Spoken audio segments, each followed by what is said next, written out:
réagissez à toute l'information. Faut-il une nouvelle loi sur la fin de vie? Que pensez de cet avis remis par les citoyens? C'est tout de suite, c'est votre choix d'actu à 61% sur Europe1.fr. Europe Midi, votre journal. 12h30, 14h. Wendy Bouchard. Merci de nous suivre en public. Vos témoignages, vos réactions nous intéressent pour faire avancer ce débat. Nous sommes avec Tugdual Derville, qui est délégué général de l'association d'Alliance Vita. Bonjour monsieur. Bonjour Wendy Bouchard. Alors vous êtes plutôt opposé à l'euthanasie. Mais dites-nous ce que vous pensez d'abord de ce panel de citoyens. Ils étaient 20 sur demande du président de la République. Ils prônent, après plusieurs consultations tous ensemble, ils ont planché encore ce week-end, la légalisation du suicide médicalement assisté, encadré. Ces citoyens, ce pourrait être vous, mesdames, messieurs, présents dans ce studio. Ça vient donc du cœur, ça vient donc de l'expérience de la vie, comme Marie-France qui nous écrit que c'est un acte d'amour pour nos plus proches que de mettre fin à leur vie quand celle-ci n'est plus une vie. Voilà tout ce qui a été conjugué. Le fait qu'ils aient été associés à cette réflexion, qu'en pensez-vous? Moi, j'aimerais qu'effectivement les citoyens puissent être vraiment associés, mais là, franchement, c'est 18 citoyens. Moi, j'avais dit à représentatif, propos... selon un panel IFOP. Non, l'IFOP dit elle-même que ce n'est pas un panel représentatif, c'est pas possible avec 18 citoyens.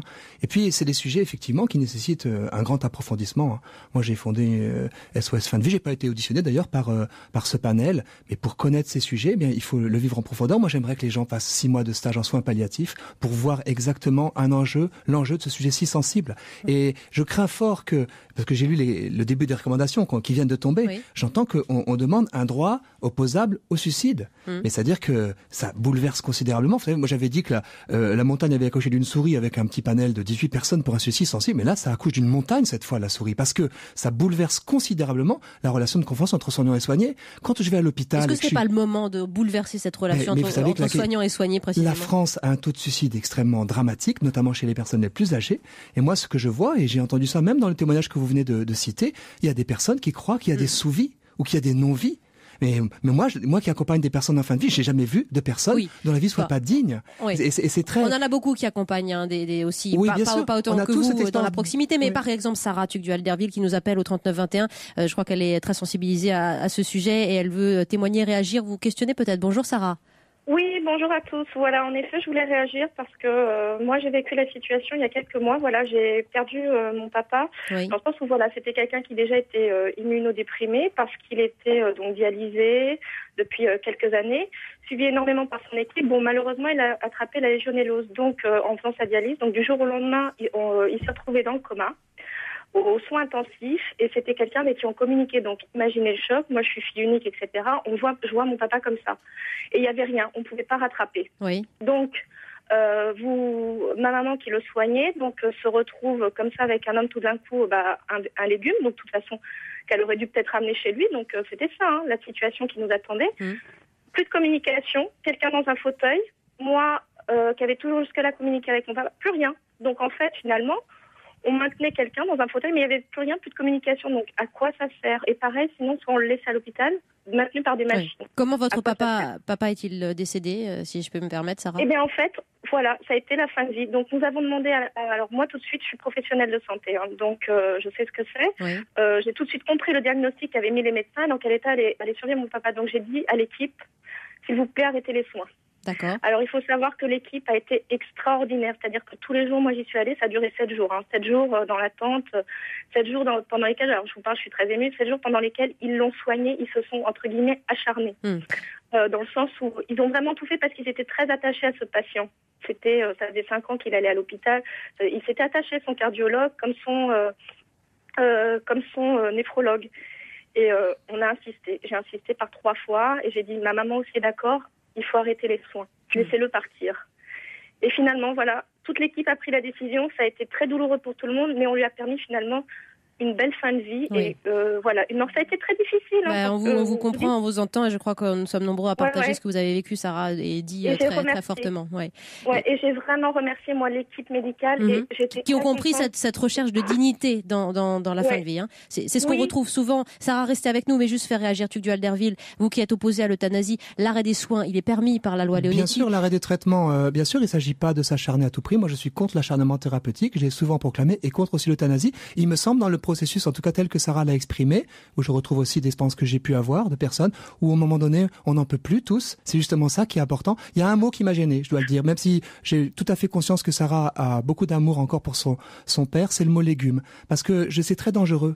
Une personne qui n'a pas de relation, évidemment, c'est très dur pour nous. Nous, ceux qui sommes en relation avec la personne. On met des mots sur les choses. C'est très violent. Mais c'est bien, très important. On ne veut pas faire mal en parlant de ça. Bien sûr, mais je le dis parce que c'est très important que les soignants, Sarah est soignante, utilisent des mots qui humanisent. Parce qu'une personne qui n'a plus de relation et qui est dans un état de très très grande dépendance, c'est essentiel de la considérer encore à 100% digne d'être parmi nous. Mais par contre, je suis d'accord, à un moment donné, l'équipe dit, on arrête des traitements qui sont devenus inutiles et disproportionnés. Donc vous êtes pour l'arrêt des soins. Vous êtes pour l'arrêt des soins. L'arrêt des traitements parce que qui deviennent inutiles. Votre papa était encore conscient aussi, Sarah. Donc c'était, il y a eu un échange sur sa fin de vie. Alors non, il était dans le coma au moment où vous avez. Oui. Non, il était dans le coma. Il y a eu un arrêt des soins, si vous voulez.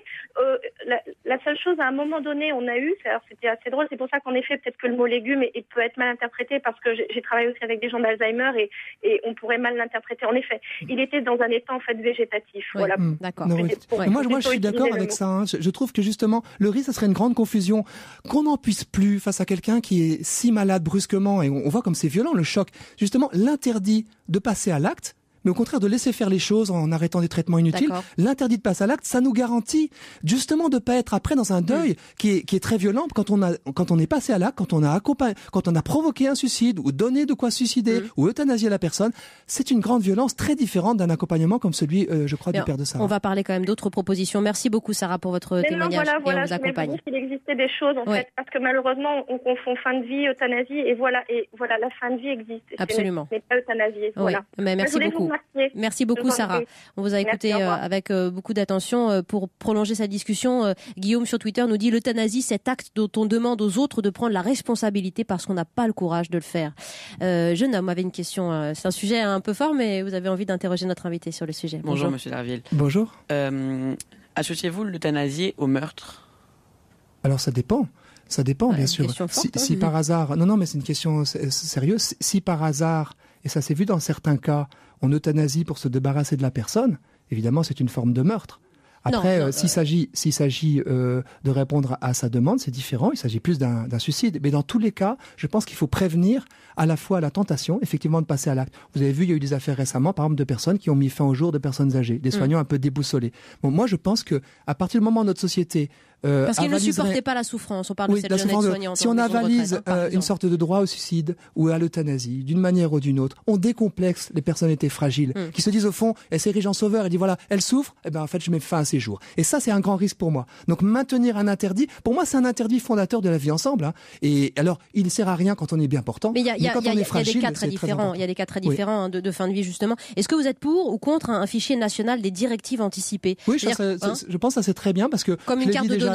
On écrirait son souhait autour de sa mort. Voilà, c'est-à-dire que dire par exemple qu'on ne veut pas de réanimation abusive, d'acharnement thérapeutique, ce qui est assez naturel. Nous, on a édité avec Alliance Vita une carte vigilance fin de vie qui pose bien les limites. Refus de l'acharnement thérapeutique, refus de l'euthanasie. D'autres auront peut-être d'autres options. Mais moi, je pense qu'il faut faire connaître ses choix avec cependant un petit bémol que j'ai souvent expérimenté, c'est que quand on devient dépendant, on n'a pas forcément le même avis que quand on était autonome. Et ça, il faut faire attention à ce que ce soit vraiment réversible les choix qu'on aurait. En tout cas, un fichier national sur les directives anticipées qui est l'une des propositions de ce jury de citoyens qui ont vraiment travaillé intelligemment. On a Inès, c'est ça, chers amis, qui nous appelle. Bonjour Inès, qui nous appelle au 3921 de Lyon. Inès. Oui, bonjour, je m'appelle Inès, j'habite Lyon, je suis assistante sociale et j'ai 29 ans. Oui. Et en fait, je vous appelle parce que voilà, je suis assistante sociale dans le logement. Et j'ai été très touchée par le discours de Tugdual Derville, parce qu'en fait, moi, j'ai souvent affaire à des personnes qui sont isolées, qui sont seules, qui parfois demandent à mourir parce qu'elles se sentent, enfin, j'aime pas le mot, mais un boulet pour la société. Je pense qu'on en connaît tous autour de nous. Absolument. Et alors moi, ma question que je me pose en tant que travailleur social, mais en tant aussi que citoyenne, c'est quel est notre travail à tous? Est-ce qu'on doit redonner du sens à la vie de ces personnes? Plutôt, ou alors est-ce qu'on doit les conforter dans leur inutilité en acceptant leur envie de mort et en disant bah oui, c'est sûr que votre vie je comprends que vous la trouviez pas intéressante et que vous voulez mourir. Moi, je considère tous les jours que mon travail c'est de soutenir ces personnes-là, de les aider à retrouver un peu goût à la vie, quoi. Oui. Et d'être solidaire des personnes qui sont dépendantes, d'être solidaire des personnes qui sont fragiles. Et enfin, je suis française, je suis fière de l'être, et la fraternité, pour moi, c'est aussi ça, quoi. Et la France aime la fraternité. Et si aujourd'hui on dit que le plus fragile, le plus vulnérable a le droit de vouloir mourir, ça me paraît vraiment dangereux pour la mentalité de la société, quoi. Je sais pas si vous voyez ce que je veux dire. Dural, Derville, oui, moi, on comprend. Ça me fait penser à une statistique qui m'a effrayé récemment. C'est il y a 4 millions de Français qui n'ont pas plus de 3 conversations suivies par an. 4 millions de Français. Ces personnes-là, si on leur donne le signe qu'on peut avoir un droit au suicide ou à l'euthanasie, on les exclut. Elles risquent de se sentir exclues. En disant, à quoi je sers? Je suis inutile, je suis fatigué, je suis vieillissant. Donc moi, je pense qu'il y a moi, j'ai lancé un appel. C'est dans le rapport aux autres qu'on se met toujours de côté. J'ai lancé un appel solidaire en fin de vie pour que les gens puissent signer et dire aussi que c'est pas parce qu'on est handicapé, dépendant, même, c'est pas parce qu'on est entre guillemets dément, qu'on a perdu des capacités, qu'on n'est pas pour autant partie prenante de la communauté des citoyens. Et ça, c'est vraiment essentiel parce que nous-mêmes, on est très vulnérables, chacun se sait fragile au-delà de tout ce qu'on montre comme qualité. Vous avez ce témoignage partagé pour vous, Inès. Merci de votre appel. J'aurais une dernière question, monsieur. Bonjour en studio. Bonjour monsieur, c'est Lambert. Bonjour monsieur. Face à cette grave question, est-ce que vous accepteriez le projet d'un référendum? Bonne question. Voilà, au-delà, la consultation, l'argent pleure. Tu veux dire, on terminera là-dessus. Pardon, la consultation a une très large ampleur. Oui. En tout cas, que 18 citoyens représentent la société, ça me paraît tout à fait abusif. Et effectivement, il faudrait un débat d'une très grande profondeur. Ce qui m'a beaucoup choqué, je vous le dis, dans des sondages d'opinion qui ont été publiés, c'est qu'on a fait paraître l'euthanasie dans la question comme la seule façon d'échapper à une souffrance insupportable. Oui, et 92% des Français sont favorables. Mais attendez, vous savez, souffrance insupportable. Qu'est-ce qui peut prétendre avoir à supporter l'insupportable?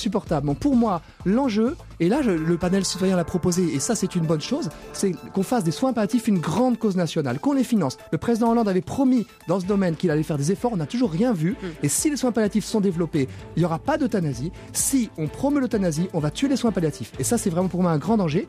Effectivement, il faudrait que les citoyens soient informés en profondeur. Il y a des grandes affaires médiatiques que j'ai étudiées dans mon livre La bataille de l'euthanasie, et on voit qu'à chaque fois il y a des choses qui n'ont pas été dites, et je crois qu'il faudrait donc aller au fond des sujets. Merci beaucoup, Dural, Derville de l'Alliance Vita.